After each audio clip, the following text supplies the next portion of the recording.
History.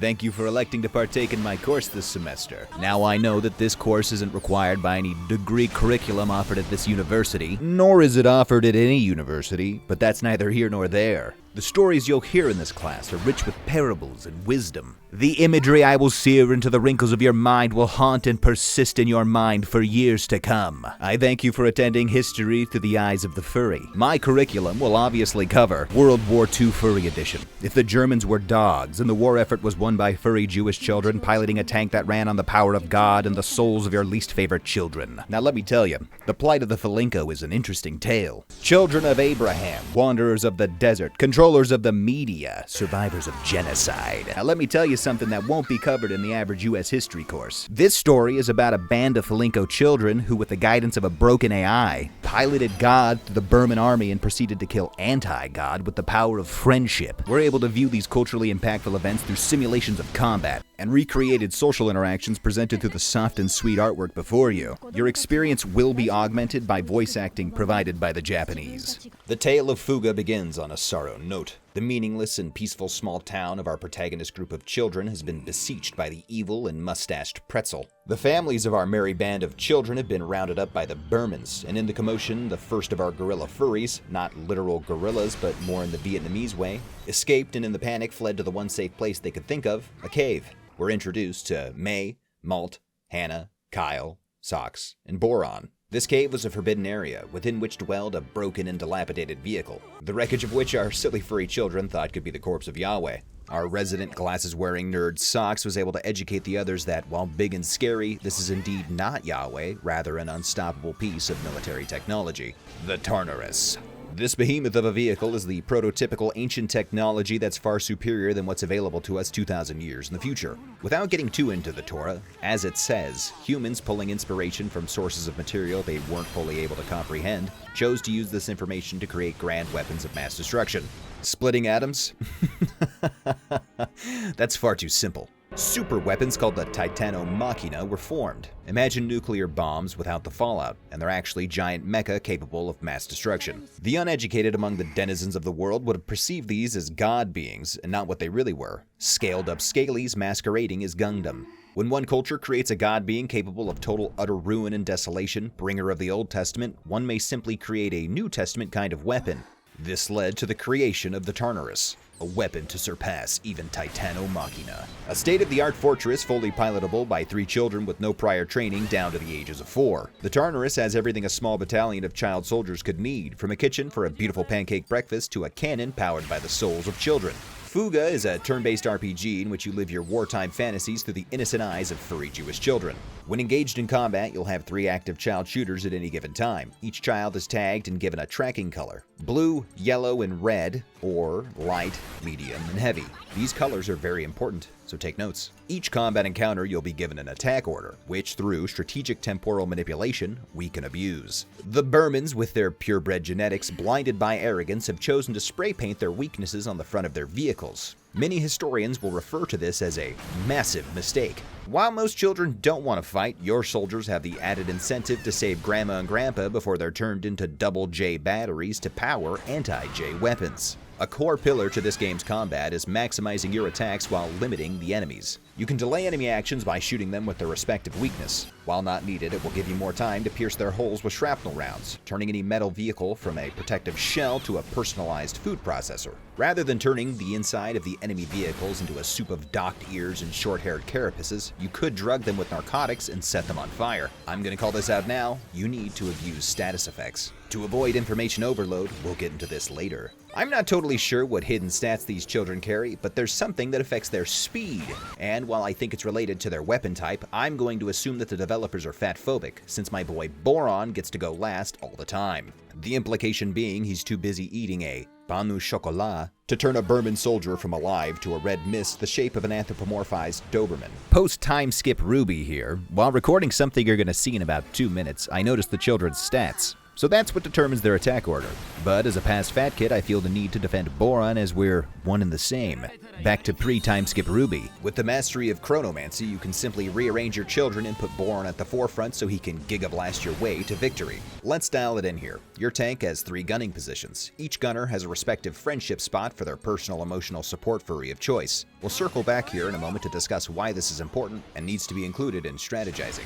You will encounter 2 main categories of enemy: ground and air units. The latter of the 2 enemy types having a higher evasion stat on average. Accuracy scales in the reverse when compared to power, blue being the most precise and red being more ham-fisted, yellow being nice and balanced. While any unit is strikeable by your red and yellow guns, they're far less accurate on aerial enemies and should be focused on multi-striking. Your squad's configuration is highly important. Your children, through trauma bonding, can develop relationships. These relationships directly impact their ability to use their friendship as firepower in a given encounter. It's in your interest to socially engineer a team of child soldiers with strong bonds and weak emotional ties to all their compatriots. Each story mission is a linear map on which nodes exist. The first node you'll encounter is one of combat. The number in the upper right indicates how many waves of enemies you'll need to dispatch before continuing. You'll want to pay attention to the road ahead as you go into an engagement to be best prepared for what may come next, as you're not always going to be able to heal or pot up before another fight. When it's your respective gunner's turn, you'll be given 4 primary options: a standard attack, skill attacks, defend action, which will reduce the incoming damage of one enemy attack, and use items.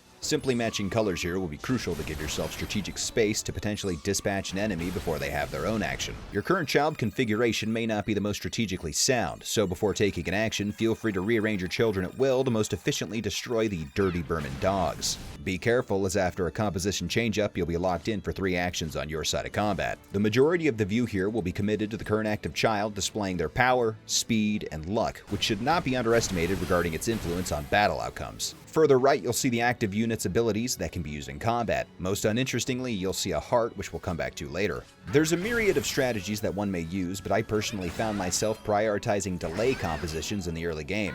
This gave me ample room to breathe and damage units, squeezing the trigger as fast as your furry little beans will let you, negating as much damage as possible while completing engagements in as few turns as you can. At the end of each combat encounter, Yahweh himself will chime in with a ranking: turns, damage received, and technique. While this ranking doesn't really have an impact on gameplay, it's useful to educate yourself and update your strategies. If you received a low turn rating, that means you could have ended the fight faster. A solid D in damage received means you probably didn't defend when you should have and tried to outgun your opponents when you're just a weak starting furry child. Technique rewards you for using your abilities and options rather than just blasting everyone with red munitions hoping for crits. One of the first combat speed bumps you'll encounter is armor. More armor means less damage. If you've learned something from that statement, you need to think harder. Abilities like piercing shot can be used to permanently lower this number, allowing for other basic attacks or skills to dish out more chutzpah. This game does an excellent job of using the first mission as a tutorial to provide these basic insights. Between combat encounters, you'll find yourself healing and potting up, finding loot from the dead corpses and war machines laden on the field, and discovering social development opportunities.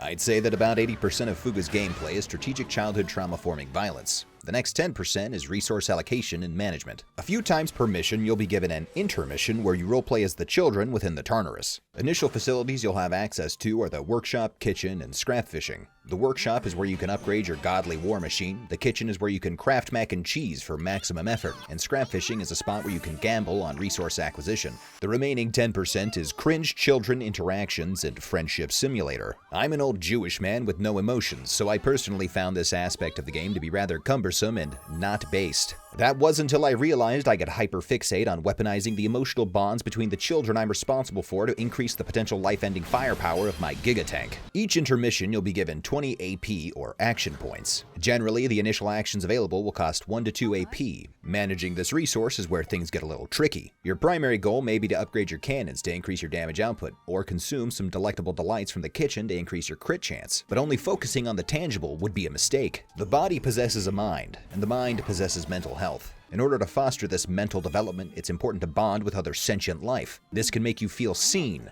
loved, comforted, or most importantly, it can wildly amp your firepower when activating a link attack. Link attacks are one of 2 slow-building battle effects that can occur during combat. The heart we mentioned earlier when looking over the children's combat configurations is a reflection of the relationship between the 2 children and the connected seats. These relationships must be built during intermissions. While bonds can be improved by spilling filthy dog blood, most importantly, it will be empowered by engaging in small talk. The affinity levels of characters will max out at 10, and you'll be happy to know that there are some super well-written and voice-acted bonding events that you get to watch during certain milestones. If you're very smart, you can plan ahead and focus on building affinity levels between specific pairs of children, but I advise that you don't. While having a few ultra-trauma-bonded children is inevitable, it's highly advantageous to have some level of affection between most of the characters on your god ship. When in combat, the link attack gauge will fill and then become a permanent and holdable attack when these two linked children are in combat together. You can then swap children to maximize the held link attacks in your arsenal. It's like playing Russian roulette, slowly adding bullets to your revolver to shoot your enemies. So it's actually nothing like Russian roulette and more like a normal revolver. Initially, I felt like a fiend with a smack crack in my hand, blowing my load all through my enemies. I can't do it. But then I learned I could edge myself, stacking more and more link attacks to unleash at the end of a mission. It's also incredibly useful to have multiple aces up your sleeve for when you've bitten off more than you could chew. The second of the aforementioned slow-building battle effects is an individual's hero mode, more commonly known as Jewish battle rage. The children slowly build their might until it's overflowing and they gain incredible abilities for 5 moves. To activate this potential, you must fulfill their desired wishes while in intermissions. Back on the Tartarus within your objective book, each child will have a desired action, whether that be planting fruit or doing something completely useless like having a slumber party. A slumber party in an active war zone. An active war zone! Hero modes vary from drastically overpowered and desired to underwhelming and pathetic. While it's good to ensure the happiness of each of your children, you'll find that like your parents, you secretly have favorites. A few favorites of mine include Boron, who melts the armor off of any unit or boss with a standard attack, completely negating any intended fight progression. What's that? You feel safe in your heavily armored vehicle? Incorrect! Or we have Jin, whose skill attacks do double damage for no reason. I don't care if mines are against the Geneva Convention, not in this timeline, baby. Oh no, there's multiple enemies that we can't delay in time? Oops, looks like this land won't be safe for generations to come.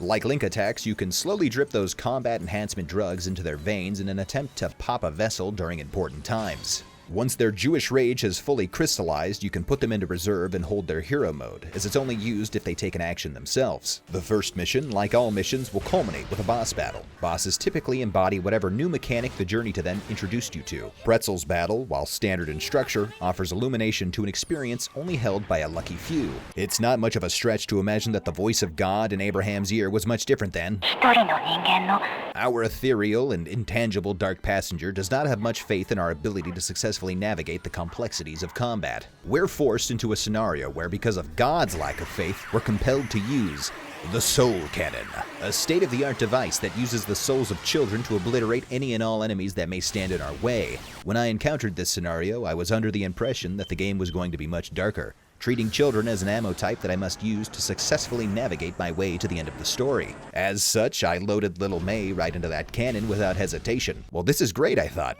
A cannon that forces me to remove the most annoying children from the game? After May's atoms were turned into what I can only imagine is the manifestation of Yahweh's light, taking our Wetzel from a soft, succulent pretzel to the dust that remains at the bottom of your fat-free, unsalted Schneider's mini pretzel bag. The children are then so distraught from sacrificing their friend, they give up. God, being the loving and forgiving supercomputer that she is, rewinds time and lets you try again. To be clear here, this is a railroaded scenario to show you the Soul Cannon and its use. Spoilers, you do not have to use the Soul Cannon. While God will tempt you, it's a last resort that ends boss fights at the cost of a child's life. This game has multiple endings. The best ending being the scenario in which no children are sacrificed, and the worst ending being discussed later in the video. Personally, because I'm not God, I didn't sacrifice any children regardless of how much I hated their youthful buoyancy. It's also not exactly to your benefit if you choose to do so. Sacrifice a soldier, and you're down a soldier, if you catch my drift. Between missions, your journey will be displayed on the map of Gasco, and you'll stop in the towns that you've liberated. Here, you're able to abuse the nurturing nature of old people and take provisions for the upcoming battles, as well as haggle for upgrade materials and battle items. Me personally,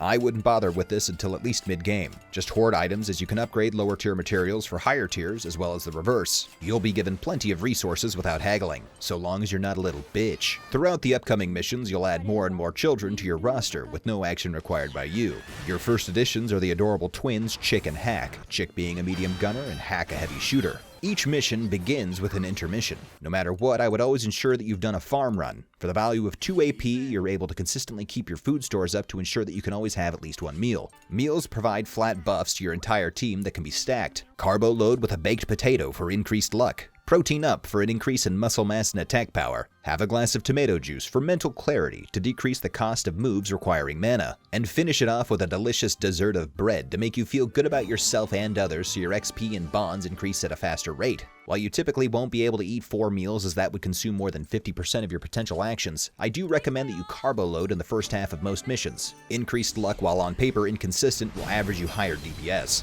Lower skill costs allow you to attack more liberally with skill attacks. And faster levels means more DPS later on. Meat is sparse and the only thing you can't produce yourself, so I advise saving that for the latter half or even just the boss. Each facility available to you is also upgradable. And fortunately, upgrading your Tartarus, excluding the munitions, is action costing free. The kitchen will offer more complex recipes that provide stronger and overlapping buffs. Your farm's plots and pens can be expanded to gather more resources. Your number one priority should always be upgrading your cannons. Typically, you'll never be able to do it more than once or twice, so you won't commonly be giving up other actions. The upgrade in firepower is rather tangible. Initially, the intermissions will feel groggy and overwhelming. After a few social manipulations and binge-eating sessions, you'll be able to zoom through them, ending each session with a few socially engineered moments to further your children's bonds. When looking back at the map, you'll notice that there are some branching paths ahead of you.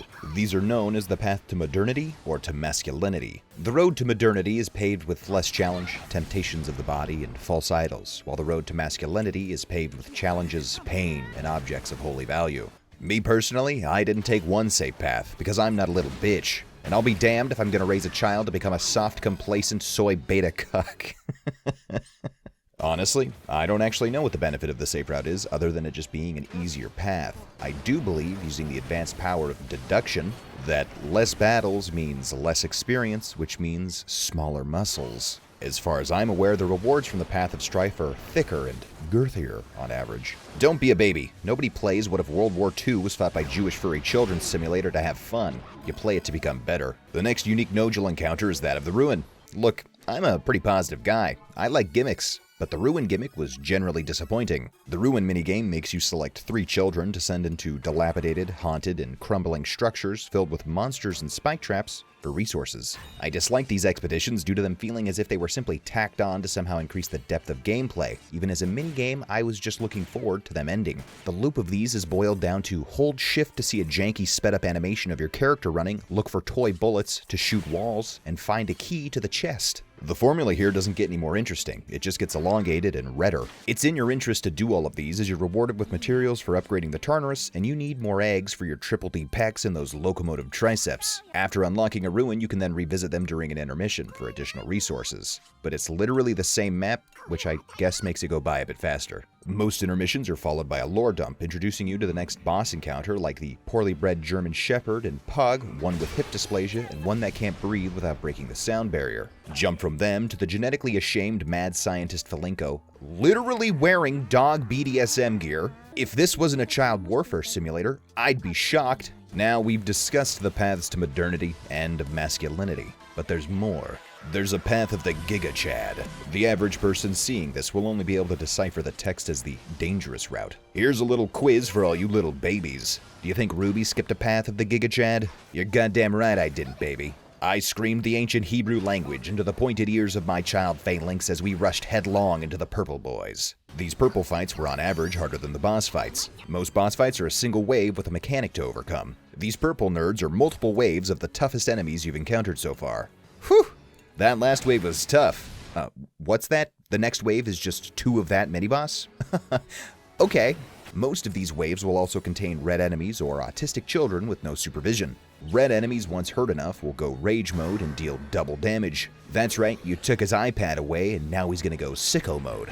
There are 3 main status effects: smoke, fire, and electricity. When an enemy is smoked out, they can't see anything and miss more frequently. When electrocuted, their speed is drastically reduced, giving you more time to defeat them before they can abuse your animal ass. And when they're on fire, well, they burn. Every action causes a burn to occur. A rage buff counts as an action. So you can just let this Der Kleinroter Junge kill himself. Just like in real life, you can demoralize your enemies by dropping XXL condoms labeled as small on their ranks. Their lowered morale will cause them to ignite more readily. While status effects are typically concentrated on your yellow gunners, each child has access to ammunition that can inflict any of these statuses. But if you're like me, you'll hoard it all until the last mission and end up with a trove of firepower to rival that of the United States military. Your consumable items are not limited to violence. Repair and mana packs are essential, especially if you choose the harder paths that the game has to offer. You'll find yourself in scenarios where using these are the only way to proceed forward. which I actually enjoyed. Most of the times when I play games where I can use items, I tend to power through without the consumables, but in this game they were very needed. Healing is not limited to repair kits, but also available via the skills that a few characters possess. Hannah will be your primary healer, either when you're in control of a fight, prepping for the next, or desperately doing your best to avoid complete and total failure. Other characters like Sheena will have access to healing skills, but why would I use my magic Jewess power on something so simple when I could instead suck the life from my enemies? While there's a significant amount of overlap between the characters within their given attack styles, each has their own quirks. Wappa, the second bullet in my theoretical soul cannon clip, had I not been such a nice guy, has the unique ability to speed up link attacks, as well as the exclusive skill to shoot her enemies in the perfect spot to make them drop more loot. Britz, on the other hand, a light gunner, has access to the Berman-based abilities. It would appear that the developers did avoid pulling too much inspiration from real life, giving him mastery over lightning rather than gaseous abilities. The lightning status effect is one of, if not the most overpowered status effect in the game. Lightning slows enemies down, and I'm not entirely sure on the logic here, but maybe it's something like paralysis in Pokemon. There were fights in this game where I shocked an enemy, causing them to have a localized seizure in their brainstem, forgot about it, and then became genuinely concerned as they were so delayed I was able to have nearly 3 full move cycles before they even showed up on the upcoming attacks. Initially, your multi-strike abilities will be more limited to direct damage. As your units hit higher levels, you begin to open up doors to unlucky grenades and Gaivita, which can delay and disable your foes en masse. Enemies will evolve from having one delay needed to multiple. Sometimes large, slow-moving enemies could require 2 hits from a yellow gunner and 1 from a red. Some faster units may require a single hit from a yellow and a blue. There would be moments where I would begin an engagement and sit and stare for a minute or two judging. Do I swap in May to multi-strike every unit on the map and then minefield to delay as many as I can? Or do I temporally manipulate Boron to the first move and Giga Blast as many foes as I can?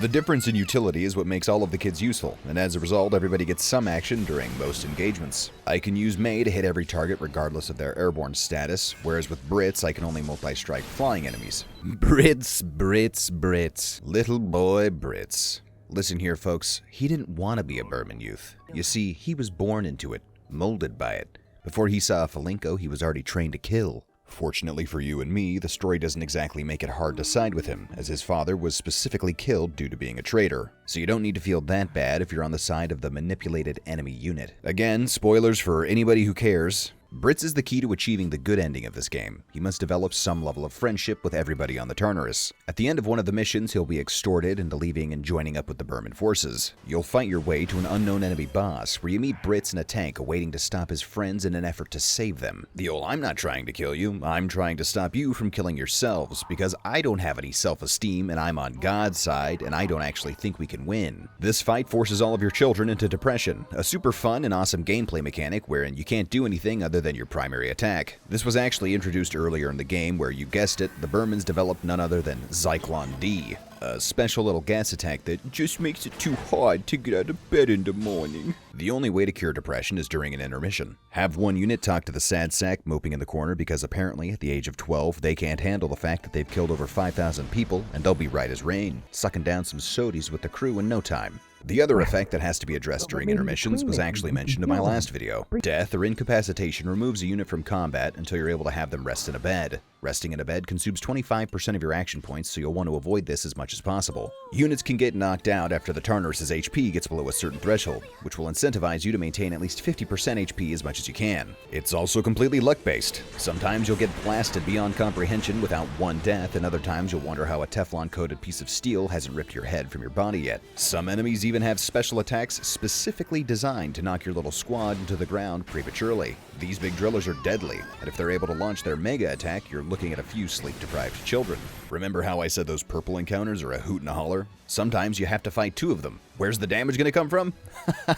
I don't know. Most other enemy unit types are pretty standard. Aerial units that can heal or replenish armor are more fluff than anything. You'll want to kill these first, otherwise they'll leave. And I'll be damned if I let one dirty Berman dog get away from me. There's ground tanks and flying saucers that are basically the same thing. Then there's bigger ground tanks and bigger flying saucers that you should be afraid of. Most bosses that you'll fight will reappear later in the game as standard enemies for you to destroy, like this long neck upright shooty thing. There's even a negative Tartarus for you to fight, the Tarskarus, Taraskus, which I will not be saying again. The ultimate boss is Sven, who is literally smoking a bone. The Bermans have found an evil Tartarus and then trick us into shooting it a bunch so it'll power up. I'm not exaggerating, that's literally what happens. You then storm occupied Paris, only to find that it's not really Paris, but a failed Titano Machina, that you then enter and fight the power-mad Sven.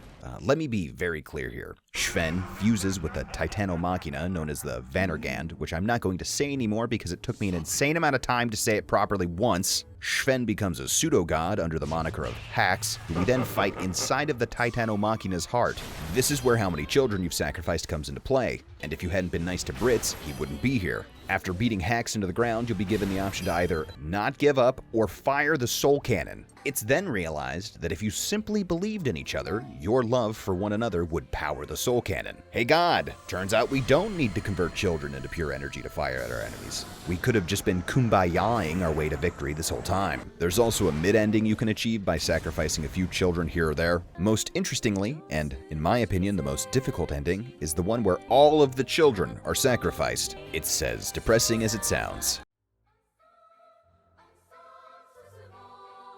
Well, hey there. Thanks for making it to the end of my video. I appreciate you taking some time out of your busy schedule to watch this. As much as it saddens me, there will be a bit of a delay between this video and the next. I'm taking a vacation. I just can't do it anymore. Nah, I'm doing great. But I will not be in front of my computer for a prolonged amount of time. While I'm sure I'll suffer some level of withdrawal, I'll have my laptop, so I plan on working on future videos. To all of my GigaChad enthusiasts, thank you so much for your continued support. It means the world to me. Go tell your friends to sign up and soon I'll be able to get an editor. Just kidding. I would never do that. This is mine. This is my art. Anyways, have an excellent rest of your summer, and I'll see you soon. Yeah, it's your big kitty bitch here, PPP. I love you, bye.